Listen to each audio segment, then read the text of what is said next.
दोस्तों, हम लोगों ने गोदान उपन्यास के 11वें भाग को पढ़ लिया था। अब हम लोग 12वें भाग को पढ़ेंगे। तो दोस्तों शुरू करते हैं। रात को गोबर झुनिया के साथ चला तो ऐसा कांप रहा था जैसे उसकी नाक कटी हुई हो। झुनिया को देखते ही सारे गांव में कोहराम मच जाएगा। लोग चारों ओर से कैसी हाय हाय मचाएंगे। धनिया कितनी गालियां देगी, यह सोच सोच कर उसके पांव पीछे रह जाते हैं। होरी का तो उसे भय न था। यह केवल एक बार दहाड़ेंगे फिर शांत हो जाएंगे। डर था धनिया का, जहर खाने लगेगी, घर में आग लगाने लगेगी। नहीं, इस वक्त वह झुनिया के साथ घर नहीं जा सकता। लेकिन कहीं धनिया ने झुनिया को घर में घुसने ही न दिया और झाड़ू लेकर मारने दौड़ी तो वह बेचारी कहाँ जाएगी। अपने घर तो लौट ही नहीं सकती। कहीं कुएं में कूद पड़े या गले में फांसी लगा ले तो क्या हो। उसने लंबी सांस ली। किसकी शरण ले, मगर अम्मा इतनी निर्दयी नहीं है कि मारने दौड़े। क्रोध में 2-4 गालियां देगी, लेकिन जब झुनिया उसके पांव पड़कर रोने लगेगी तो उन्हें जरूर दया आ जाएगी। तब तक वह खुद कहीं छिपा रहेगा। जब उपद्रव शांत हो जाएगा तब वह एक दिन धीरे से आएगा और अम्मा को मना लेगा। अगर इस बीच उसे कहीं मंजूरी मिल जाए और 2-4 रुपए लेकर घर लौटे तो फिर धनिया का मुंह बंद हो जाएगा। झुनिया बोली, मेरी छाती धक धक कर रही है। मैं क्या जानती थी तुम मेरे गले यह रोग मढ़ दोगे।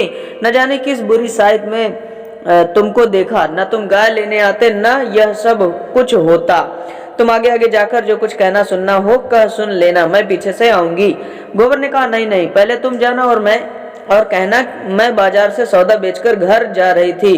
रात हो गई है, अब कैसे जाऊं, तब तक मैं आ जाऊंगा। झुनिया ने चिंतित मन से कहा, तुम्हारी अम्मा बड़ी गुस्सैल है। मेरा तो जी कांपता है, कहीं मुझे मारने लगे तो क्या करूंगी। गोबर ने धीरज दिलाया, अम्मा की आदत ऐसी नहीं है। हम लोगों तक को तो कभी एक तमाचा मारा नहीं, तुम्हें क्या मारेगी। उनको जो कुछ कहना होगा मुझे कहेंगी, तुमसे तो बोलेंगी भी नहीं। गांव समीप आ गया। गोबर ने ठिठक कर कहा, अब तुम जाओ। झुनिया ने अनुरोध किया, तुम भी देर न करना, नहीं क्षण भर में आता हूँ। तू चल तो, मेरा जी न जाने कैसा हो रहा है। तुम्हारे ऊपर क्रोध आता है। तुम इतना डरती क्यों हो, मैं तो आ ही रहा हूँ। इससे तो कहीं अच्छा था कि किसी दूसरी जगह भाग चलते। जब अपना घर है तो क्यों कहीं भागे। तुम नाहक डर रही हो, जल्दी से आओगे ना। हाँ हाँ, अभी आता हूँ। मुझसे दगा तो नहीं कर रहे हो, मुझे घर बेचकर आप कहीं चलते बनो। इतना नीच नहीं हूँ झूना, जब तेरी बाह पकड़ी है तो मरते दम तक निभाऊंगा। झुनिया घर की ओर चली। गोबर एक क्षण दुविधा में पड़ा खड़ा रहा। फिर एकाएक सिर पर मंडराने वाली धिक्कार की कल्पना भयंकर रूप धारण करके उसके सामने खड़ी हो गई। कहीं सचमुच अम्मा मारने दौड़े तो क्या हो। उसके पांव जैसे धरती से चिमट गए और उसके घर के बीच केवल आमों का छोटा सा बाग था। झुनिया की काली परछाई धीरे धीरे जाती हुई दिख रही थी। उसकी ज्ञानेंद्रियां बहुत तेज हो गई थी। उसके कानों में ऐसी भनक पड़ी जैसे अम्मा झुनिया को गाली दे रही है। उसके मन की कुछ ऐसी दशा हो रही थी मानो सिर पर गड़ासे का हाथ पड़ने वाला हो, देह का सारा रक्त जैसे सूख गया हो। एक क्षण के बाद उसने देखा जैसे धनिया घर से निकलकर कहीं जा रही हो। दादा के पास जाती होगी। शायद दादा खा पीकर मटर अंगोरने चले गए हैं। वह मटर के खेत की ओर चला। जौ गेहूं के खेतों को रौंदता हुआ वह इस तरह भागा जा रहा था मानो पीछे दौड़ आ रही है। वह है दादा की मड़ैया। वह रुक गया और दबे पांव जाकर मड़ैया के पीछे बैठ गया। उसका अनुमान ठीक निकला। वह पहुंचा ही था कि धनिया की बोली सुनाई दी। ओह, गजब हो गया। अम्मा इतनी कठोर है।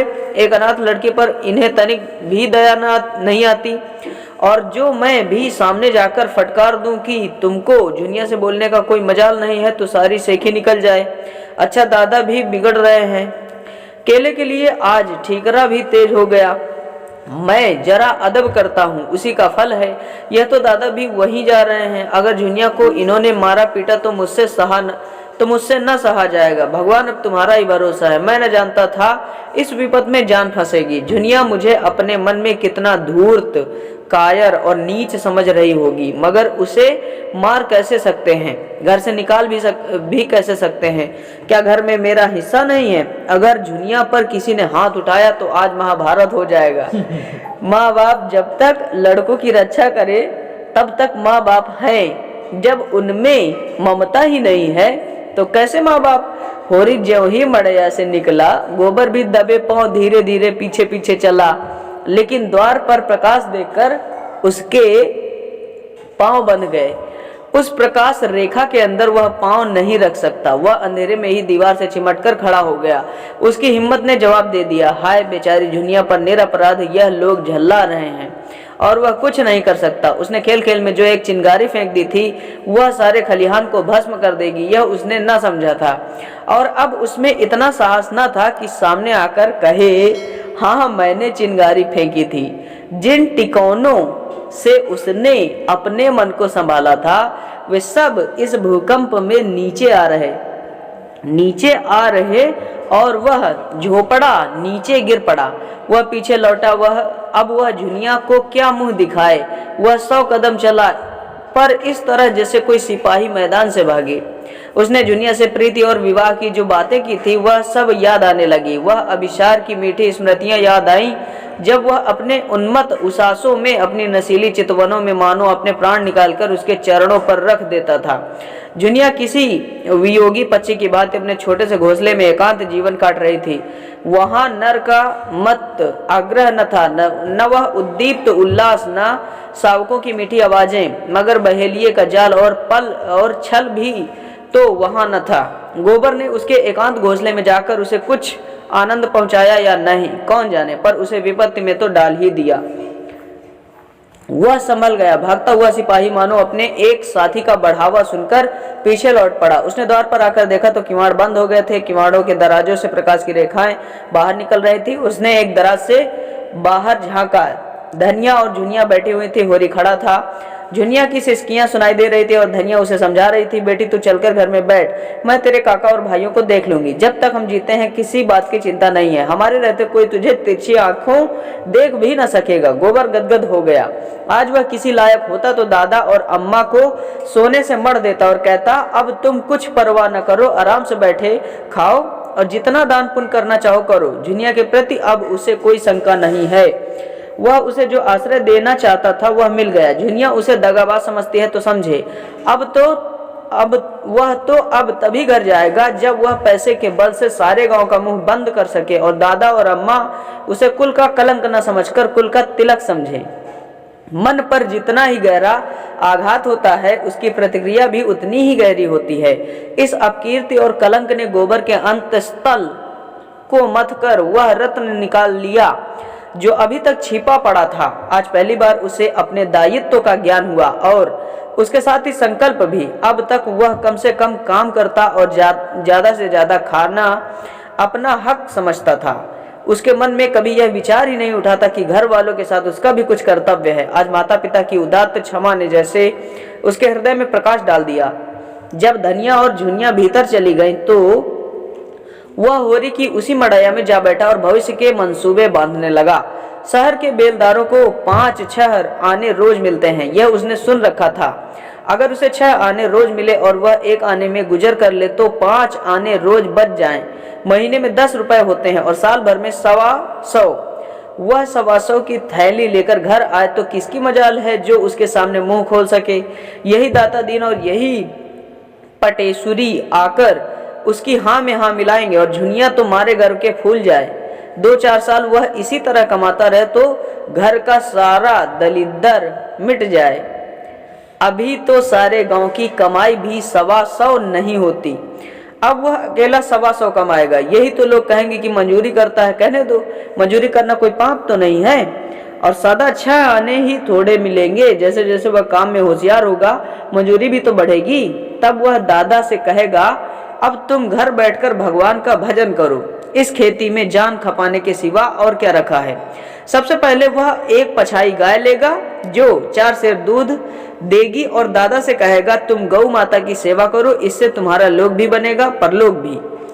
और क्या 1 आने में उसका गुजर आराम से न होगा। घर द्वार लेकर क्या करना है, किसी के ओसार में पड़ा रहेगा। सैकड़ों मंदिर हैं, धर्मशाले हैं और फिर जिसकी वह मजूरी करेगा वह क्या वह उसे रहने के लिए जगह न देगा।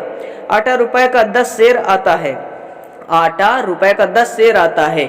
1 आने में 2.5 पाव हुआ। 1 आने का तो वह आटा ही खा जाएगा। लकड़ी, दाल, नमक, साग, यह सब कहाँ से आएगा? दोनों जून के लिए शेर भर तो आटा ही चाहिए। ओह, खाने की तो कुछ न पूछो, मुट्ठी भर चने में भी काम चल सकता है, हलवा और पूरी खाकर भी काम चल सकता है, जैसी कमाई हो। वह आज से आटा खाकर दिन भर मजे से काम कर सकता है। इधर उधर से उपले चुन लिए, लकड़ी का काम चल गया। कभी 1 पैसे की दाल ले ली, कभी आलू भूनकर भुर्ता बना लिया। यहाँ दिन काटना है कि चैन करना है। पत्तल पर आटा गूथा, उपलों पर बाटियां सेकी, आलू भुनकर भुर्ता बनाया और मजे से खाकर सो रहे। घर ही पर कौन दोनों जून रोटी मिलती है, 1 जून चमेना ही मिलता है, वहां भी 1 जून चमेने पर काटेंगे। उसे शंका हुई, अगर कभी मंजूरी न मिली तो वह क्या करेगा? मगर मंजूरी क्यों न मिलेगी? जब वह जी तोड़कर काम करेगा तो 100 आदमी उसे बुलाएंगे। सब काम सबको प्यारा होता है, चाम नहीं प्यारा होता। यहाँ भी तो सूखा पड़ता है, पाल गिरता है, ऊँख में दीमक लगते हैं, जौ में गेरुई लगती है, सरसों में लाही लग जाती है। उसे रात को कोई काम मिल जाएगा तो उसे भी न छोड़ेगा। दिन भर मजूरी की, रात कहीं चौकीदारी कर लेगा। 2 आने भी रात के काम में मिल जाए तो चांदी है। जब वह लौटेगा तो सबके लिए साड़ियां लाएगा, झुनिया के लिए हाथ का कंगन जरूर बनवाएगा और दादा के लिए एक मुड़ासा लाएगा। इन्हीं मनमोदकों का स्वाद लेता हुआ वह सो गया। लेकिन ठंड में नींद कहाँ? किसी तरह रात काटी और तड़के उठकर लखनऊ की सड़क पकड़ ली। बस कोस ही तो है, सांझ तक पहुंच जाएगा। गांव का कौन आदमी वहां आता जाता है, और वह अपना ठिकाना नहीं लिखेगा। नहीं, दादा दूसरे ही दिन सिर पर सवार हो जाएंगे। उसे कुछ पछतावा था तो यही कि झुनिया से क्यों ना साफ साफ कह दिया, अभी तू घर जा, मैं थोड़े दिनों में कुछ कमा धमा कर लौटूंगा। लेकिन तब वह घर जाती ही क्यों? कहती, मैं भी तुम्हारे साथ लौटूंगी। उसे वह कहाँ कहाँ बांधे फिरता। दिन चढ़ने लगा, रात को कुछ न खाया था, भूख मालूम होने लगी, पांव लड़खड़ाने लगे, कहीं बैठकर दम लेने की इच्छा होती थी। बिना कुछ पेट में डाले वह अब नहीं चल सकता, लेकिन पास 1 पैसा भी नहीं है। सड़क के किनारे झुड़ बेरियों के झाड़ थे, उसने थोड़े से बेर तोड़ लिए और उधर को बहलाता हुआ चला। एक गांव में गुड़ पकने की सुगंध आई। अब मन न माना, कोल्हाड़ में जाकर लोटा डोर मांगा और पानी भरकर चुल्लू से पीने बैठा कि एक किसान ने कहा, अरे भाई, क्या निराला ही पानी पियोगे? थोड़ा सा मीठा खा लो। अब की और चला में कोल्हू और बना लें खाड़। अगले साल तक मिल तैयार हो जाएगी, सारी ऊँख खड़ी बिक जाएगी, गुड़ और खाड़ के भाव चीनी मिलेगी तो हमारा गुड़ कौन लेगा?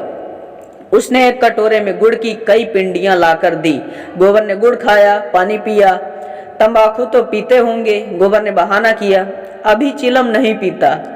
बुढ़े ने प्रसन्न होकर कहा, बड़ा अच्छा करते हो भैया, बुरा रोग है, एक बेर पकड़ ले तो जिंदगी भर नहीं छोड़ता। इंजन को कोयला पानी भी मिल गया, चाल तेज हो गई। जाड़े के दिन न जाने कब दोपहर हो गया। एक जगह देखा, एक युवती एक वृक्ष के नीचे पति से सत्याग्रह किए बैठी थी। पति सामने खड़ा उसे मना कर रहा था। 2-4 राहगीर तमाशा देखने खड़े हो गए थे। गोबर भी खड़ा हो गया। मान लीला से रोचक और कौन जीवन नाटक होगा। युवती ने पति की ओर घूर कर कहा, मैं न जाऊंगी, न जाऊंगी, न जाऊंगी। पुरुष ने ये जैसे अल्टीमेटम दिया, न जाएगी, न जाऊंगी, न जाऊंगी, न जाऊंगी। पुरुष ने उसके केस पकड़कर घसीटना शुरू किया। युवती भूमि पर लौट गई। पुरुष ने हार कर कहा, मैं फिर कहता हूँ, उठकर चल। स्त्री ने उसी दृढ़ता से कहा, मैं तेरे घर 7 जन्म न जाऊंगी, बोटी बोटी काट डाल, मैं तेरा गला काट लूंगा तो फांसी पाओगे। पुरुष ने उसके केस छोड़ दिए और सिर पर हाथ रखकर बैठ गया। पुरुषत्व तो अपनी चरम सीमा तक पहुंच गया, उसके आगे अब उसका कोई बस नहीं है।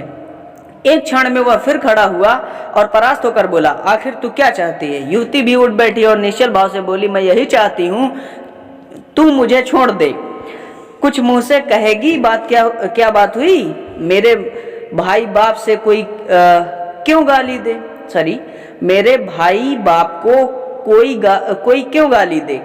किसने गाली दी तेरे भाई बाप को? जाकर अपने घर में पूछ। चलेगी तभी तो पूछूंगा। तू क्या पूछेगा? कुछ दम भी है? जाकर अम्मा के आंचल में मुंह ढांक कर सो। वह तेरी माँ होगी, मेरी कोई नहीं है। तू उसकी गालियां सुन, मैं क्यों सुनूं? एक रोटी खाती हूँ तो 4 रोटी का काम करती हूँ, क्यों किसी की धौंस सहूं? मैं तेरा एक पीतल का छल्ला भी तो नहीं जानती। राहगीरों को इस तरह इस कला में अभिनय का आनंद आ रहा था, मगर उसके जल्द समाप्त होने की कोई आशा न थी। मंजिल खोटी होती थी। एक एक करके लोग खिसकने लगे। गोबर को पुरुष की निर्दयता बुरी लग रही थी। भीड़ के सामने तो कुछ न कह सकता था। मैदान खाली हुआ तो बोला, भाई मर्द और औरत के बीच में बोलना तो न चाहिए, मगर इतनी बेदर्दी भी अच्छी नहीं होती। पुरुष ने कौड़ी की सी आंखें निकालकर कहा, तुम कौन हो? गोबर ने निशंक भाव से कहा, मैं कोई हूं, लेकिन अनुचित बात देखकर सभी को बुरा लगता है। पुरुष ने सिर हिलाकर कहा, मालूम होता है अभी मेहरिया नहीं आई, तभी इतना दर्द है। मेहरिया आएगी तो भी उसके झोटे पकड़कर न खींचूंगा। अच्छा तो अपनी राह लो, मेरी औरत है, मैं उसे मारूंगा काटूंगा। तुम कौन होते हो बोलने वाले? चले जाओ सीधे से, यहाँ मत खड़े हो। गोबर का गर्म खून और गर्म हो गया। वह क्यों चला जाए? सड़क सरकार की है, किसी के बाप की नहीं है। वह जब तक चाहे वहां खड़ा रह सकता है, वहां से उसे हटाने का किसी को अधिकार नहीं है। पुरुष ने ओंठ चबाकर कहा, तो तुम न जाओगे? आऊं? गोबर ने अंगोछा कमर में बांध लिया और समर के लिए तैयार होकर बोला, तुम आओ या ना आओ, मैं तो तभी जाऊंगा जब मेरी इच्छा होगी। तो मालूम होता है हाथ पैर तुड़वा के जाओगे।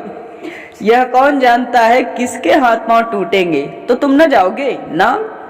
पुरुष मुट्ठी बांधकर गोबर की ओर झपटा। उसी क्षण युवती ने उसकी धोती पकड़ ली और उसे अपनी ओर खींचती हुई गोबर से बोली, तुम क्यों लड़ाई करने पर उतारू हो रहे हो जी? अपनी राह क्यों नहीं जाते? यहाँ कोई तमाशा है? हमारा आपस का झगड़ा है। कभी वह मुझे मारता है, कभी मैं उसे डांटती हूँ। तुमसे मतलब? गोबर यह धिक्कार पाकर चलता बना। दिल में कहा, यह औरत मार खाने ही लायक है। गोबर आगे निकल गया तो युवती ने पति को डांटा, तुम सबसे लड़ने क्यों लगते हो? उसने कौन सी बुरी बात कही थी कि तुम्हें चोट लग गई? बुरा काम करोगे तो दुनिया बुरा कहेगी ही, मगर है किसी भले घर का और अपनी बिरादरी का ही जान पड़ता है। क्यों उसे अपनी बहन के लिए नहीं ठीक कर लेते? पति ने संदेह के स्वर में कहा, क्या अब तक कुंवारा बैठा होगा? तो पूछ ही क्यों न लो। पुरुष ने 10 कदम दौड़कर गोबर को आवाज दी और हाथ से ठहर जाने का इशारा किया। गोबर ने समझा शायद फिर उसके सिर भूत सवार हुआ, तभी ललकार कर कहा, मार खाए बिना न मानेगा? अपने गांव में कुत्ता भी शेर हो जाता है, लेकिन आने दो। लेकिन उसके मुख पर समर की ललकार न थी, मैत्री का निमंत्रण था। उसने गांव और नाम और जाति पूछी। गोबर ने ठीक ठीक बता दिया। उस पुरुष का नाम कोदई था। कोदई ने मुस्कुराकर कहा, हम दोनों में लड़ाई होते होते बची। तुम चले आए तो मैंने सोचा तुमने ठीक ही कहा। मैं नाहक तुमसे तन बैठा। कुछ खेती बाड़ी घर में होती है ना? गोबर ने बताया, उसके मौसी 5 बीघे खेत है और एक हल्की खेती होती है। मैंने तुम्हें जो भला बुरा कहा है उसकी माफी दे दो भाई।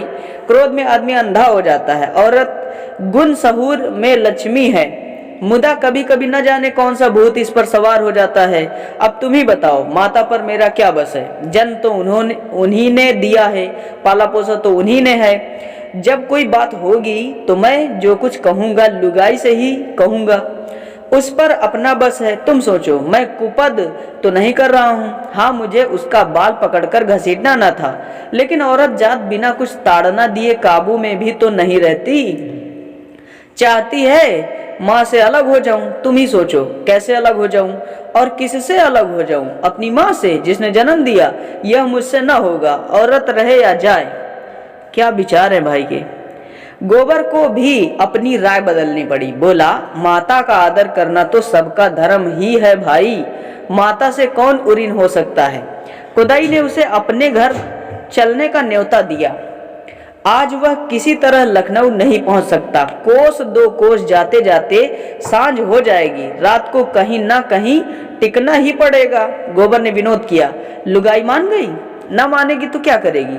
मुझे तो उसने ऐसी फटकार बताई कि मैं लजा गया। वह खुद पछता रही है। चलो जरा माता जी को समझा देना, मुझसे तो कुछ कहते नहीं बनता। उन्हें भी सोचना चाहिए कि बहू को बाप भाई की गाली क्यों देती है। हमारी ही बहन है, 4 दिन में उसकी सगाई हो जाएगी। उसके साथ सास हमें गालियां देगी तो उससे सुना जाएगा। सब दोष लुगाई ही का नहीं है, माता का भी दोष है।